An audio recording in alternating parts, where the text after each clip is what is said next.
ನಮಸ್ಕಾರ, ನೀವು ನೋಡ್ತಾ ಇದ್ದೀರಾ ನ್ಯೂಸ್ 18. ನಾನು ಚೇತನ್ ಹೂಗಾರ್. ಬುರ್ಕಾ ಧರಿಸಿ ಅನ್ಯ ಕೋಮಿನ ಯುವಕನ ಜೊತೆ ಓಡಾಟ, ಯುವತಿಯನ್ನ ತಡೆದು ಅಶ್ಲೀಲ ಪದಗಳಿಂದ ನಿಂದನೆ. ಬೆಂಗಳೂರಲ್ಲಿ ಹಾಡ ಹಗಲೇ ಅನೈತಿಕ ಪೊಲೀಸ್ ಕಿರಿ ಅಬ್ಬರ ಜೋರಾಗಿದೆ. ಬುರ್ಕಾ ಧರಿಸಿ ಅನ್ಯ ಕೋಮಿನ ಯುವಕನ ಜೊತೆ ಓಡಾಟ ಮಾಡಿದ್ದಕ್ಕೆ ಯುವತಿಯನ್ನ ತಡೆದು ಅಶ್ಲೀಲ ಪದಗಳಿಂದ ನಿಂದನೆ ಮಾಡಲಾಗಿದೆ. ಬೆಂಗಳೂರಲ್ಲಿ ಹಾಡ ಹಗಲೇ ಅನೈತಿಕ ಪೊಲೀಸ್ ಕಿರಿ ಅಬ್ಬರ ಜೋರಾಗಿರುವಂತದ್ದು ಸಾಮಾಜಿಕ ಜಾಲತಾಣದಲ್ಲಿ ವೈರಲ್ ಆಗ್ತಾ ಇದ್ದಂತೆ ಖಾಕಿ ಪಡೆ ಅಲರ್ಟ್ ಆಗಿದೆ. ಯುವತಿಗೆ ಹಲವರಿಂದ ನಿಂದನೆ ಆದರೆ ಬಂಧಿಸಿದ್ದು ಮಾತ್ರ ಓರ್ವನನ್ನ. 5-6 ಜನರಿಂದ ನಿಂದನೆ ಮಾಡಲಾಗಿದೆ. 3-4 ಜನರಿಂದ ನಿಂದನೆ ಮಾಡಿರುವಂತಹ ಪೋಸ್ಟ್ ಅನ್ನ ಕೂಡ ಮಾಡಲಾಗಿರುವಂತದ್ದು. ಇನ್ನ ಅಪರಿಚಿತನ ವಿರುದ್ಧ ದೂರನ್ನ ನೀಡಿದ್ದಂತ ನೊಂದ ಯುವತಿ ಫೇಸ್ಬುಕ್, ಇನ್ಸ್ಟಾಗ್ರಾಮ್ ಐಡಿಗಳನ್ನ ಉಲ್ಲೇಖಿಸಿದ್ದಾಳೆ. ಯುವತಿ ದೂರನ್ನ ನೀಡುವಂತ ಸಂದರ್ಭದಲ್ಲಿ ಅಶ್ಲೀಲವಾಗಿ ಬರೆದು ವಿಡಿಯೋ ಪೋಸ್ಟ್ ಮಾಡಿದ್ದಾರೆ ಅಂತ ದೂರನ್ನ ದಾಖಲು ಮಾಡಲಾಗಿದೆ. ಪೊಲೀಸರು ಜಾಕಿರ್ ಎಂಬಾತನನ್ನ ಮಾತ್ರ ಬಂಧಿಸಿ ಸುಮ್ಮನಾದ್ರ ಅನ್ನುವಂತ ಪ್ರಶ್ನೆ ಹುಟ್ಟುಕೊಳ್ತಾ ಇದೆ. ಅಶ್ಲೀಲವಾಗಿ ಬರೆದು ವೈರಲ್ ಮಾಡಿದವರ ವಿರುದ್ಧ ಕ್ರಮ ಇಲ್ವಾ? ವಿಡಿಯೋದಲ್ಲಿ ನಿಂದಿಸ್ತಾ ಇರುವಂತಹ ಇತರರ ವಿರುದ್ಧ ಕೂಡ ಕ್ರಮ ತೆಗೆದುಕೊಳ್ಳಲ್ವಾ ಅನ್ನುವಂತ ಪ್ರಶ್ನೆ ಈಗ ಹುಟ್ಟುಕೊಳ್ತಾ ಇದೆ. ಇಲ್ಲಿ ಜಾಕಿರ್ನ ಮಾತ್ರ ಈಗ ಪೊಲೀಸರು ಬಂಧಿಸಿದ್ದಾರೆ. ಈಗಾಗಲೇ ದೃಶ್ಯಾವಳಿಗಳಲ್ಲಿ ಗಮನಿಸ್ತಾ ಇದ್ದೀರಾ, ತನ್ನ ಫ್ರೆಂಡ್ ಜೊತೆ ಯುವತಿ ಇಂಟರ್ವ್ಯೂಗೆ ಹೋಗಿ ಬರುವಂತಹ ಸಂದರ್ಭದಲ್ಲಿ ಈ ಒಂದು ಘಟನೆ ಸಂಭವಿಸಿದೆ. ಆ ಒಂದು ಸಂದರ್ಭದಲ್ಲಿ ಯಾಕೆ ನೀನು ಹೋಗ್ತಾ ಇದ್ದೆ, ಯಾರು ನೀನು ಅಂತ ಕೇಳಿದ್ದಾರೆ. ಆ ಒಂದು ಸಂದರ್ಭದಲ್ಲಿ ಯುವತಿ ಕೂಡ ಕೇಳಿದಾಳೆ, ನೀನ್ ಯಾರು ಇದನ್ನೆಲ್ಲ ಕೇಳೋದಕ್ಕೆ ಅಂತ. ಈ ಮಾತಿನ ಚಕಮಕಿಯ ವಿಡಿಯೋ ಕೂಡ ಮಾಡಿಬಿಟ್ಟು ಇನ್ಸ್ಟಾಗ್ರಾಮ್, ಫೇಸ್ಬುಕ್ ನಲ್ಲಿ ಸಾಮಾಜಿಕ ಜಾಲತಾಣದಲ್ಲಿ ಹರಿಬಿಟ್ಟಿದ್ದಾರೆ.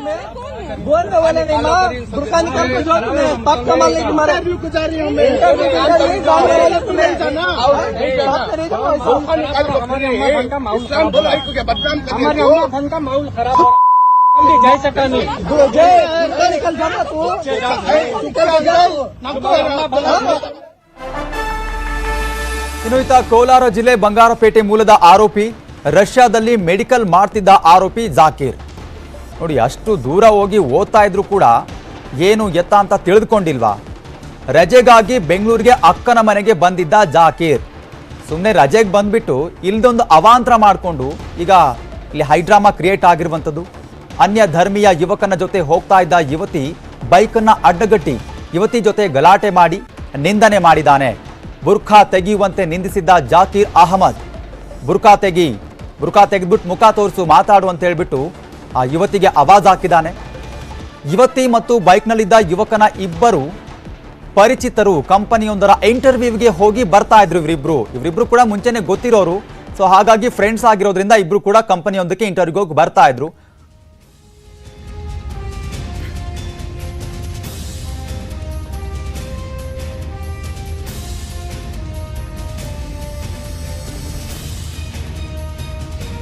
ಇದೇ ವಿಚಾರಕ್ಕೆ ಸಂಬಂಧಪಟ್ಟಂಗೆ ಮತ್ತಷ್ಟು ಮಾಹಿತಿಯನ್ನ ಪಡಿತಾ ಹೋಗೋಣ. ನಜ್ಮಾ ನಜೀರ್ ಅವರು, ಹೋರಾಟಗಾರ್ತಿ, ನಮ್ಮ ಜೊತೆ ಫೋನ್ ಸಂಪರ್ಕದಲ್ಲಿ ಜಾಯ್ನ್ ಆಗಿದ್ದಾರೆ. ನಜ್ಮಾ ಅವರೇ, ಈ ಘಟನೆ ನೋಡಿದ್ರೆ ಏನ್ ಅನ್ಸುತ್ತೆ ಅಂತ? ಯಾಕಂತಂದ್ರೆ ನಾವು ಸರ್ವ ಜನಾಂಗದ ಶಾಂತಿಯ ತೋಟ ಅಂತ ಮೊದಲೇ ಉಲ್ಲೇಖ ಮಾಡ್ತೀವಿ, ಅದ್ರ ಜೊತೆಗೆ ಎಲ್ಲರೂ ನಾವು ಸಮಾನ ಮನಸ್ಕರಂತ ಬೇರೆ ಹೇಳ್ತೀವಿ. ಅದ್ರ ಜೊತೆಗೆ ಇಂತಹ ಘಟನೆಗಳು ಬಂದಾಗ ನಿಮ್ಮ ಅಭಿಪ್ರಾಯ ಏನು ಅಂತ? ನೋಡಿ, ಮೊದಲನೇದಾಗಿ ನೈತಿಕ ಪೊಲೀಸ್ಗಿರಿಯನ್ನ ಮಾಡುವಂತಹ ಹಕ್ಕು ಯಾರಿಗೂ ಕೂಡ ಇಲ್ಲ. ಯಾರು ಯಾರ ಜೊತೆಗೆ ಬೇಕಾದ್ರೂ ಓಡಾಡುವಂತಹ ಒಂದು ಹಕ್ಕು, ಒಂದು ಫ್ರೀಡಮ್ ಭಾರತ ದೇಶದಲ್ಲಿದೆ. ಇದೇನ್ ತಾಲಿಬಾನ್ ಅಲ್ಲ ಇದಿರೋದು ಭಾರತದಲ್ಲಿ. ಸೊ ಯಾರು ಕೂಡ ಯಾರ ಮೇಲೂ ಅದರ ನೈತಿಕ ಪೊಲೀಸ್ಗಿರಿಯನ್ನ ಮಾಡೋದಿಕ್ ಹೋಗ್ಬಾರ್ದು. ಈಗ ನಾನು ನಿಮ್ ಕಚೇರಿಗೆ ಬರ್ತೀನಪ್ಪ, ಡಿಬೇಟ್ಗೆಲ್ಲ ಬರ್ತಿರ್ತೀನಿ. ಬರುವಾಗ ನಂಗೆ ಮುಸ್ಲಿಂ ಡ್ರೈವರೇ ಬೇಕು ಅಂತ ನಾನು ಕೇಳಕ್ ಆಗತ್ತಾ? ಬಂದಿರ್ತೀನಿ. ಈ ತರದನ್ನ ಯಾರು ಮಾಡ್ತಾ ಇದ್ದಾರೆ, ಇವ್ರ ವಿರುದ್ಧ ಸೂಕ್ತವಾದ ಕ್ರಮವನ್ನ ಸರ್ಕಾರ ತೆಗೆದುಕೊಳ್ಬೇಕು. ಯಾವುದೇ ಮುಲಾಜಿಲ್ದೆ, ಯಾವುದೇ ಇನ್ಫ್ಲೂಯೆನ್ಸ್ ಗಳಿಗೆ ಒಳಗಾಗದೆ ಈ ತರ ನೈತಿಕ ಪೊಲೀಸ್ಗಿರಿಯನ್ನ ಮಾಡ್ತಾ ಇರೋರ್ ವಿರುದ್ಧ ಕ್ರಮ ತೆಗೆದುಕೊಳ್ಬೇಕು. ಆ ಹೆಣ್ಮಕ್ಳ ಕಷ್ಟ ಏನಿರುತ್ತೋ, ಆ ಹೆಣ್ಮಕ್ಳು ಉದ್ಯೋಗಗಳನ್ನ ಅರಸ್ಕೊಂಡು ಒಂದ್ ಕಂಪನಿಗೆ ಇಂಟರ್ವ್ಯೂಗೆ ಹೋಗ್ತಾ ಇದ್ದಾರೆ ಅಂತ ಅಂದ್ರೆ ಅಫ್ಕೋರ್ಸ್ ಆಕೆ ಒಂದು ಲೋವರ್ ಮಿಡ್ಲ್ ಕ್ಲಾಸ್ ಫ್ಯಾಮಿಲಿನೋ, ಮಿಡ್ಲ್ ಕ್ಲಾಸ್ ಫ್ಯಾಮಿಲಿ ಹೆಣ್ಣು ಮಕ್ಳು ಅಥವಾ ಯಾರೇ ಆಗಿರ್ಲಿ ಇರ್ತಾಳೆ, ಅವಳು ದುಡಿಯುವಂತಹ ಅವಶ್ಯಕತೆ ಇರುತ್ತೆ. ಆ ಸಂದರ್ಭದಲ್ಲಿ ಒಬ್ಬ ಸ್ನೇಹಿತನ ಹತ್ರ ಡ್ರಾಪ್ ತಗೊಂಡ್ಬಿಟ್ರೆ ಏನಾಗೋಯ್ತು? ನಜ್ಮಾ ಅವರೇ, ಈಗ ಇಲ್ಲಿ ಸಾಕಷ್ಟು 4-5 ಜನರು ಸೇರ್ಕೊಂಡು ಇಲ್ಲಿ ನಿಂದನೆ ಮಾಡಿದ್ದಾರೆ ಅನ್ನುವಂತ ಆರೋಪ ಇದೆ. ನೋಡಿದ್ರೆ ಇಲ್ಲಿ ಒಬ್ಬನ ಬಂಧನ ಮಾತ್ರ ಆಗಿದೆ. ಅಂದ್ರೆ ಉಳಿದವ್ರ ಕತೆ ಹೆಂಗೆ? ಯಾಕಂದ್ರೆ ಪೊಲೀಸ್ ನೈತಿಕಗಿರಿ ಅನ್ನೋದು ಈಗ 1 ದಿನ 2 ದಿನದಲ್ಲ, ಈಗ ಬಹಳ ದಿನಗಳಿಂದ ಇದು ಬೆಳಕಿಗೆ ಬರ್ತಾನೆ ಇದೆ. ಆದ್ರೆ ಇದಕ್ಕೆ ಕಠಿಣ ಕ್ರಮ ಮಾತ್ರ ಆಗ್ತಾ ಇಲ್ಲ. ಹೇಗಿದು ಮುಂದೆ ಹೇಗೆ ಅಂತ? ಇಲ್ಲ ಕಠಿಣ ಕ್ರಮವನ್ನ ಸರ್ಕಾರ ಕೈಗೊಳ್ಬೇಕು. ಸರ್ಕಾರ ಆಕೆಗೆ ಮೇಲೆ ನೈತಿಕ ಪೊಲೀಸ್ ಕಿರಿಯನ್ನ ಮಾಡ್ಲಿಕ್ಕೆ ಹೊರಟಿದ್ದಾರೆ. ಅನೈತಿಕ ಅಂತ ಕರಿಬೇಕದು, ನೈತಿಕ ಅಲ್ಲ, ಅನೈತಿಕ ಪೊಲೀಸ್ ಕಿರಿಯೋದ್ ಮಾಡಕ್ ಹೊರಟಿದ್ದಾರೆ. ಅವರನ್ನೆಲ್ಲ ಬಂಧಿಸುವಂತ ಕೆಲಸ ಆಗ್ಬೇಕು. ಈ ಹಿಂದೆ ಕೂಡ ಪಬ್ ದಾಳಿ ಸಂದರ್ಭ ಆಗಿರ್ಬೋದು ಅಥವಾ ಬೇರೆ ಬೇರೆ ಸಂದರ್ಭಗಳಲ್ಲಿ ಹಿಂದೂ ಹುಡುಗಿರು ಮುಸಲ್ಮಾನರು ಹುಡುಗರು ಇದ್ದಾಗ ಸಮಸ್ಯೆಗಳಾದಾಗ ಬಿಟ್ಕೊಂಡ್ ಬಂದ ಕಾರಣದಿಂದಾಗಿ, ಅಂಥವ್ರಿಗೆ ಸಪೋರ್ಟ್ ಮಾಡ್ಕೊಂಡ್ ಬಂದ ಕಾರಣದಿಂದಾಗಿ ಇವತ್ತು ಈ ತರದ ಕೃತ್ಯಗಳೆಲ್ಲ ಆಗ್ತಾ ಇದೆ. ಯಾರನ್ನ ಹೆಣ್ಣು ಮಕ್ಳಿಗೆ ಅವ್ರ ಸ್ವಾತಂತ್ರ್ಯ ಇದೆ ಅಲ್ವಾ. ನಜ್ಮಾ ಅವ್ರೆ, ಈಗ ಇನ್ನೊಂದು ವಿಚಾರ ನೋಡೋದಾದ್ರೆ ಇಲ್ಲಿ ಈತ ಏನು ಅನ್ಎಜುಕೇಟೆಡ್ ಅಲ್ಲ, ಎಜುಕೇಟೆಡ್ ಕೂಡ, ಅದು ಕೂಡ ಬೇರೆ ದೇಶದಲ್ಲಿ ಹೋಗಿ ವ್ಯಾಸಂಗ ಮಾಡ್ತಿದ್ದಾನೆ. ಇಂಥವ್ರು ಈ ರೀತಿಯಾದಂತಹ ಮನಸ್ಥಿತಿ ಇದ್ರೆ ಹೇಗೆ? ಮೆಡಿಕಲ್ ಸ್ಟೂಡೆಂಟ್ ಬೇರೆ ಮೆಡಿಕಲ್ ಮಾಡ್ತಾ ಇದ್ದಾನಂತೆ ಅಲ್ಲ, ಬರೀ ಅದಕ್ಕೆ ಹೇಳೋದು ವಿದ್ಯಾಭ್ಯಾಸದ ಜೊತೆಗೆ ಒಂದು ಹೆಣ್ಮಕ್ಳ ಗೌರವ ಕೊಡೋದು ಹೇಗೆ ಅನ್ನೋದನ್ನು ಕೂಡ ನಾವು ಹೇಳ್ಕೊಡ್ಬೇಕಾಗತ್ತೆ. ಬರೀ ಶಿಕ್ಷಣ ಕೊಟ್ಬಿಟ್ರೆ ಸಾಕಾಗಲ್ಲ, ಬರೀ ಡಿಗ್ರಿಗಳು ಸಿಕ್ಬಿಟ್ರೆ ಸಾಕಾಗಲ್ಲ. ಸಮಾಜದಲ್ಲಿ ಯಾವ ತರ ಬಿಹೇವ್ ಮಾಡ್ಬೇಕು, ಇವತ್ತಿನ ಸಾಮಾಜಿಕ ಸ್ಟ್ರಕ್ಚರ್ ಏನಿದೆ ಅನ್ನೋದನ್ನ ಕಣ್ತೆರೆದು ನೋಡಿ ಅನ್ನುವಂಥದ್ದನ್ನ ಕಲಿಸ್ಬೇಕು. ಇನ್ನ ನಜ್ಮಾ ಅವರೇ, ಸಮಾಜದಲ್ಲಿ ಈ ರೀತಿಯಾದಂತಹ ಘಟನೆಗಳು ಪದೇ ಪದೇ ರಿಪೀಟ್ ಆಗ್ತಾ ಇದೆ. ಸೊ ಇದಕ್ಕೆ ಯಾವ ರೀತಿಯಾಗಿ ಅರಿವು ಮೂಡಿಸಬಹುದು ನಿಮ್ ಪ್ರಕಾರ ಅಂತ? ಇಲ್ಲ, ಒಂದು ನಾನು ಎಲ್ರಿಗೂ ಹೇಳಕ್ ಇಷ್ಟಪಡೋದು, ನೀವು ಯಾರಿಗೂ ಹೆದರಿಸಿ ಬೆದರಿಸಿ ಯಾವ ಧರ್ಮವನ್ನ ಉಳಿಸಿಕೊಳ್ಳುವಂತ ದರದು ಇಲ್ಲ. ಹೆದರಿಸಿ ಬೆದರಿಸಿ ಯಾವ ಧರ್ಮನೂ ನೀವು ಉಳಿಸ್ಕೊಳಕ್ ಯಾವ ಸೋಕಾಲ್ಡ್ ಸಂಸ್ಕಾರ ಸಂಸ್ಕೃತಿ ಇದ್ಯಾವುದನ್ನು ಉಳಿಸೋದಿಕ್ ಆಗಲ್ಲ. ಮತ್ತೆ ಯಾರೋ ಯಾರ ಜೊತೆನೂ ಹೋದ ತಕ್ಷಣ, ಒಂದು ಬೈಕಲ್ ಕೂತ್ಕೊಂಡು ಹೋದ ತಕ್ಷಣ ನಿಮ್ಮ ಧರ್ಮಗಳಿಗೆ ಅಥವಾ ನಿಮ್ಮ ರಿಲಿಜಿಯಸ್ ಫೀಲಿಂಗ್ ಗಳಿಗೆ ಹರ್ಟ್ ಆಗೋಗುತ್ತೆ ಅಂತ ಅಂದ್ರೆ, ನಿಮ್ಮ ರಿಲಿಜಿಯಸ್ ಫೀಲಿಂಗ್ ಗಳು ಎಷ್ಟು ಒಂದ್ಸದು ಇದ್ರಲ್ಲಿ ಗೊತ್ತಾಗ್ತದೆ. ಅದು ಹಿಂದೂ ಹುಡುಗರೇ ಆಗಿರ್ಲಿ ಮುಸ್ಲಿಂ ಹುಡುಗರೇ ಆಗಿರ್ಲಿ, ಬಿಟ್ರಪ್ಪ ಅವ್ರವ್ರ ಬದುಕನ್ನ ಅವ್ರವ್ರು ಕಟ್ಕೊಳ್ತಾರೆ. ಆಕೆ 21-22 ವರ್ಷ ಇದೆ, ಸರಿ ಏನ್ ತಪ್ಪು ಅನ್ನೋದ್ ಗೊತ್ತಿದೆ. ನೀವ್ ಯಾವ ದೊಣ್ಣೆ ನಾಯಕರು ಕೇಳೋದಕ್ಕೆ ಅದನ್ನೆಲ್ಲ? ಆ ಹೆಣ್ಮಗು ಇನ್ನೊಂದು ನಜ್ಮಾ ಅವ್ರೆ, ಇಲ್ಲಿ ಮೆಚ್ಚಬೇಕು ಅಂದ್ರೆ ಆ ಹುಡುಗಿಯಲ್ಲಿ ಏನಂದ್ರೆ ಭಯ ಬೀಳಿಲ್ಲ, ಅಟ್ಲೀಸ್ಟ್ ಧೈರ್ಯವಾಗಿ ನೀನ್ ಯಾರು ಇದನ್ನೆಲ್ಲ ಕೇಳಕ್ಕೆ ಅಂತ ಫೇಸ್ ಮಾಡಿದ್ರು ಆ ಸಂದರ್ಭನ. ನಾನು ಅಪ್ರಿಶಿಯೇಟ್ ಮಾಡ್ತೀನಿ ಆ ಹೆಣ್ಮಕ್ಳು ನಡೆನ. ಆ ತರ ಧೈರ್ಯ ಎಲ್ಲಾ ಹೆಣ್ಮಕ್ಳಿಗೂ ಬೇಕು. ಬೇರೆ ಯಾರಾದ್ರೂ ಹೆಣ್ಮಕ್ಳು ಈ ತರ ವಿಡಿಯೋ ಎಲ್ಲ ಆಗಿದೆ ಅಂತ ಹೇಳಿ ಎಷ್ಟೋ ಜನ ಆತ್ಮಹತ್ಯೆ ಮಾಡ್ಕೊಂಡಿರೋ ಪ್ರಕರಣಗಳು ನಮಗ್ ಗೊತ್ತಿದಾವೆ.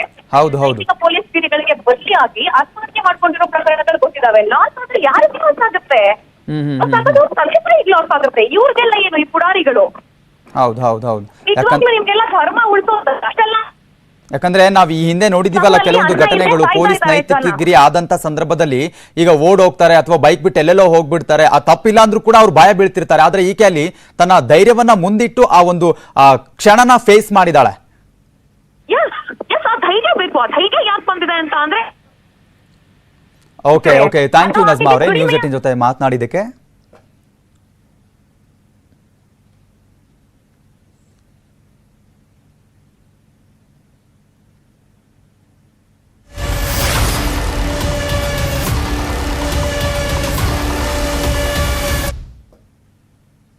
ಬಿಜೆಪಿಯವರು ವಿಶ್ವಾಸಘಾತಕರು ಎಂದ ಸಚಿವ ತಂಗಡಗಿ. ನಾವು ಗೇಟ್ ಓಪನ್ ಮಾಡಿದ್ರೆ ಬಿಜೆಪಿಯವರು ಎಲ್ಲ ಬರ್ತಾರೆ, ಎಲ್ಲ ಬಿಜೆಪಿ ಶಾಸಕರು ನಮ್ ಕಡೆ ಇರ್ತಾರೆ ಅಂತ ತಂಗಡಗಿ ಹೇಳಿಕೆಯನ್ನ ಕೊಟ್ಟಿದ್ದಾರೆ. ಬಿಜೆಪಿಯವರು ವಿಶ್ವಾಸಘಾತಕರು, ನಾವೇನಾದ್ರೂ ಗೇಟ್ ಓಪನ್ ಮಾಡಿದ್ರೆ ಬಿಜೆಪಿಯವರು ಯಾರು ಇರೋದಿಲ್ಲ, ಎಲ್ಲರೂ ಈ ಕಡೆ ಸೇರ್ಕೊಂಡ್ಬಿಡ್ತಾರೆ, ಎಲ್ಲ ಬಿಜೆಪಿ ಶಾಸಕರು ನಮ್ ಕಡೆ ಇರ್ತಾರೆ ಅಂತ ತಂಗಡಗಿ ಹೇಳಿಕೆಯನ್ನ ಕೊಟ್ಟಿದ್ದಾರೆ.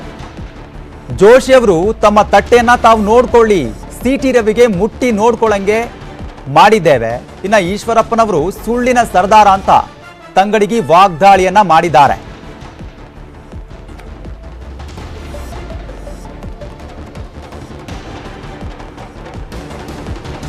ತಂಗಡಿಗೆ ಆಕ್ರೋಶವನ್ನು ವ್ಯಕ್ತಪಡಿಸಿದ್ದಾರೆ. ಜೋಶಿ ವಿರುದ್ಧ ಕೂಡ ತಮ್ಮ ತಟ್ಟೆ ತಾವು ನೋಡ್ಕೊಳ್ಳಿ, ಸಿಟಿ ರವಿ ಮತ್ತೆ ಈಶ್ವರಪ್ಪನವರಿಗೆ ಸರಿಯಾದ ಪಾಠ ಕಳಿಸಿದ್ದೀವಿ ಅಂತ ಹೇಳ್ಬಿಟ್ಟು ವಾಗ್ದಾಳಿ ಮಾಡಿದ್ದಾರೆ.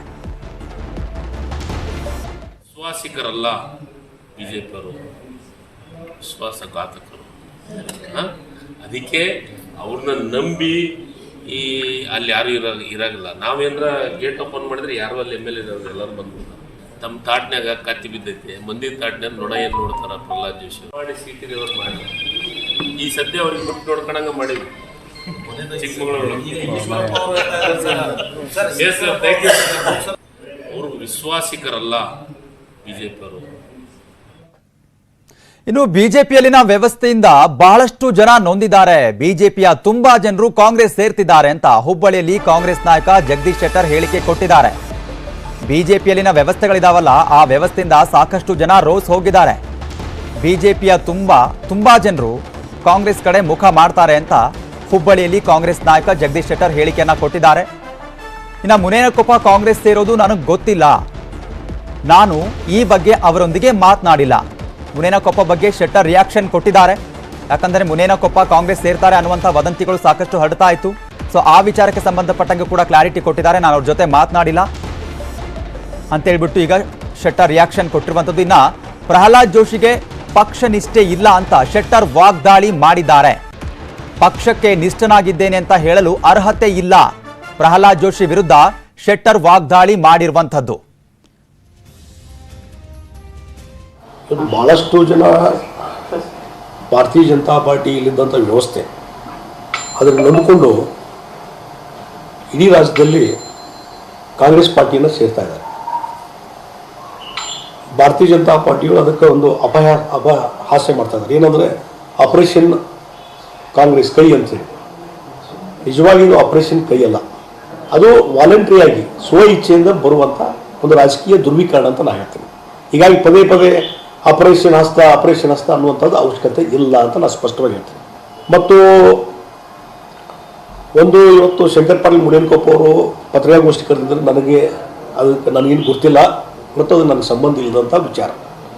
ಮತ್ತು ಮುನೇನಕೊಪ್ಪ ಅವರು ಭಾರತೀಯ ಜನತಾ ಪಾರ್ಟಿ ಬಿಟ್ಟು ಕಾಂಗ್ರೆಸ್ ಬರ್ತಾರೋ ಇಲ್ಲ ಅನ್ನುವಂಥದ್ದು ನನಗೆ ಇರುವಂಥ ಮಾಹಿತಿ ಇಲ್ಲ. ನಾನು ಅವ್ರ ಜೊತೆ ಇನ್ನೂವರೆಗೂ ವೈಯಕ್ತಿಕವಾದಂಥ ಮಾತುಕತೆ ಮಾಡಿಲ್ಲ. ಹೀಗಾಗಿ ಅದರ ಬಗ್ಗೆ ನಾನು ಸ್ಪಷ್ಟವಾಗಿ ಯಾವುದೇ ರೀತಿ ಮಾಹಿತಿ ಇಲ್ಲದಾಗ ನಾನು ಕಾಂಗ್ರೆಸ್ಗೆ ಹೋಗಲ್ಲ, ಬಿಜೆಪಿಯಲ್ಲೇ ಇರ್ತೇನೆ ಅಂತ ಹುಬ್ಬಳ್ಳಿಯಲ್ಲಿ ಶಂಕರ್ ಪಾಟೀಲ್ ಮುನೇನಕೊಪ್ಪ ಸ್ಪಷ್ಟನೆ ಕೊಟ್ಟಿದ್ದಾರೆ. ಯಾಕಂತಂದ್ರೆ ನಿನ್ನೆಯಿಂದಲೂ ಕೂಡ ಬಹಳಷ್ಟು ಕುತೂಹಲ ಕೆರಳಿಸಿತ್ತು. ನಾಳೆ ಏನ್ ಹೇಳ್ತಾರೆ, ಕಾಂಗ್ರೆಸ್ ಕಡೆ ಮುಖ ಮಾಡ್ತಾರ ಅಥವಾ ಬಿಜೆಪಿಯಲ್ಲೇ ಇರ್ತಾರ ಅನ್ನುವಂಥ ಕೆಲವೊಂದು ಪ್ರಶ್ನೆಗಳಿತ್ತು. ಆ ಪ್ರಶ್ನೆಗಳಿಗೆ ಈಗ ಸ್ಪಷ್ಟವಾಗಿ ಉತ್ತರ ಕೊಟ್ಟಿದ್ದಾರೆ. ಇಲ್ಲ, ನಾನು ಬಿಜೆಪಿಯಲ್ಲೇ ಇರ್ತೀನಿ ಅಂತ. ಬಿಜೆಪಿ ನಾಯಕರ ಬಗ್ಗೆ ಬೇಸರವಿದೆ ಅಂತ ಮುನೇನಕೊಪ್ಪ ಹೇಳಿಕೆಯನ್ನ ಕೊಟ್ಟಿದ್ದಾರೆ. ನಂತರ ಬಿಜೆಪಿಯ ಬಹಳಷ್ಟು ಜನ ನೊಂದು ಹೋಗಿದ್ದಾರೆ. ಸುದ್ದಿಗೋಷ್ಠಿಯನ್ನ ನಡೆಸ್ತಿದ್ದಾರೆ ಈಗಾಗಲೇ ಮುನೇನಕೊಪ್ಪ ಅವರು. ಹುಬ್ಬಳ್ಳಿಯಲ್ಲಿ ಹೇಳಿಕೆಯನ್ನ ಕೊಟ್ಟಿರುವಂಥದ್ದು, ನಾನು ಕಾಂಗ್ರೆಸ್ಗೆ ಹೋಗೋದಿಲ್ಲ, ಬಿಜೆಪಿಯಲ್ಲೇ ಇರ್ತೇನೆ. ಒಂದು ಕಡೆ ಕಾಂಗ್ರೆಸ್ಗೆ ಹೋಗೋದಿಲ್ಲ ಅನ್ನುವಂಥ ಹೇಳಿಕೆ ಜೊತೆಗೆ ಮತ್ತೊಂದು ಕಡೆ ಬಿಜೆಪಿ ವಿರುದ್ಧ ಬೇಸರ ಕೂಡ ಹೊರ ಹಾಕಿದ್ದಾರೆ. ನಂತರ ಬಿಜೆಪಿಯ ಬಹಳಷ್ಟು ಜನ ನೊಂದಿದ್ದಾರೆ ಅನ್ನುವಂಥ ಹೇಳಿಕೆಯನ್ನ ಕೊಟ್ಟಿದ್ದಾರೆ.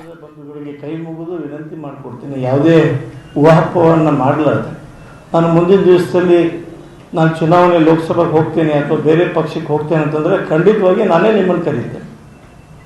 ನಾನೇ ಸ್ಪಷ್ಟಪಡಿಸ್ತೇನೆ. ಯಾಕಂದರೆ ಮುಂದಿನ ದಿನಮಾನ ಇವತ್ತಿದ್ದಿದ್ದು ನಾಳೆ ಇಲ್ಲ, ನಾಳೆ ಇದ್ದಿದ್ದು ನಾಡ್ದಿಲ್ಲ. ಮುಂದಿನ ಬಗ್ಗೆ ನಾನೇ ನಿಮಗೆ ಕರೆದು ಮಾತನಾಡುತ್ತೇನೆ. ಯಾಕಂದರೆ ನಾನು ನಿಮಗೆ ಹೇಳ್ದೇನೆ ಏನೂ ಮಾಡೋದಿಲ್ಲ, ನಿಮಗೆ ಕರೀತೇನೆ. ನಿಮಗೆ ಕರೆದು ಮುಂದಿನ ಜನವರಿ ತಿಂಗಳಲ್ಲಿ ಎಲ್ಲ ನನ್ನ ವಿಧಾನಸಭಾ ಕ್ಷೇತ್ರದ 8 ತಾಲೂಕಿನ ಅನೇಕ ಪ್ರಮುಖರ ಜೊತೆ ನಾನು ಮಾತನಾಡಿ ನನ್ನ ಮುಂದಿನ ರಾಜಕೀಯ ನಡೆಯನ್ನು ನಾನು ಜನವರಿ ಕೊನೆ ಹಂತದಲ್ಲಿ ನಾನು ತೆಗೆದುಕೊಳ್ತೇನೆ ಅನ್ನುವಂಥ ಮತ್ತಷ್ಟು ಅಪ್ಡೇಟ್ಸ್ ನೋಡ್ತಾ ಹೋಗೋಣ ಒಂದು ಸ್ಮಾಲ್ ಬ್ರೇಕ್ ಆದ್ಮೇಲೆ.